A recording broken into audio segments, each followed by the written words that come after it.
हे पा ही आहे माझी बहीण आणि इथं आलाय मेवण्यांना काळा चहा. मेवण्यांचे पाहुणे आणि इकडे आहेत हे आहेत माझे मेवणे. त्यांचं चालू आहे गॅसची शेगडी चेक करायचं काम. तर मंडळी आम्ही खडकीला पोहोचलोय कार्यक्रमाच्या ठिकाणी आणि ही आहे आमची चंगू मंगू माऊ. हाय कर ना अगं कड ना.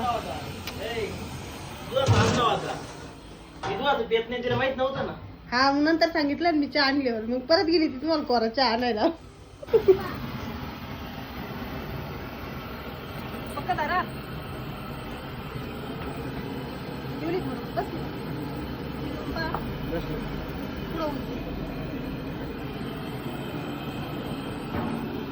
एका दादानी कमेंट केली होती एवढं काही कड नाही का म्हणे पण एवढं 80-90 किलोमीटर जायचं मटण खायसाठी नाही मंडळी.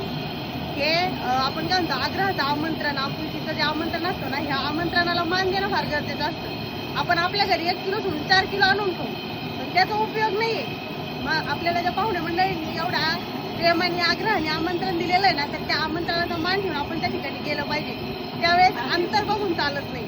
आता हे मला 7-8 वर्ष झाले आणि आज मी पहिल्यांदा माझ्या मावस बहिणीच्या घरी आलेले. ह्या 8 वर्षामध्ये भरपूर कार्यक्रम होऊन गेले.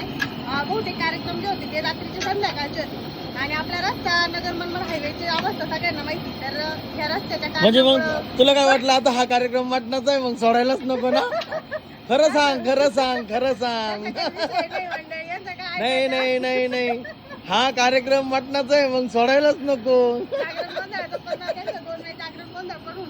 पण दाजीने आमंत्रण दिलेलं होतं पण काय झालं त्यावेळेस संध्याकाळचा कार्यक्रम असतो तो पण येणं शक्य नव्हतं. तुम्ही लहान होती एक वेळ शिवाजी पण लहान होता तेव्हा आणि आता सगळ्यांची सोय वगैरे लावून म्हटलं चला आता लई वेळ दाजीचा आराम केला ना आता कसा कंदरीचा वेळ ते सोडायला नको त्याच्यामुळे लवकर आलोय. आता थोड्या वेळाने आम्ही आवडलं की निघणार आहे. आम्हाला इथं पोहोचायला तरी 10:30ला घरून निघलो होतो. 1:30 वाजलेला इथं यायला बघितलं का रस्त्यामुळं. तरी आम्ही बायपासने आलोय तर त्याच्यामुळं थोडं लवकर आलोय आणि रस्ता पण बायपासचा चांगला होता.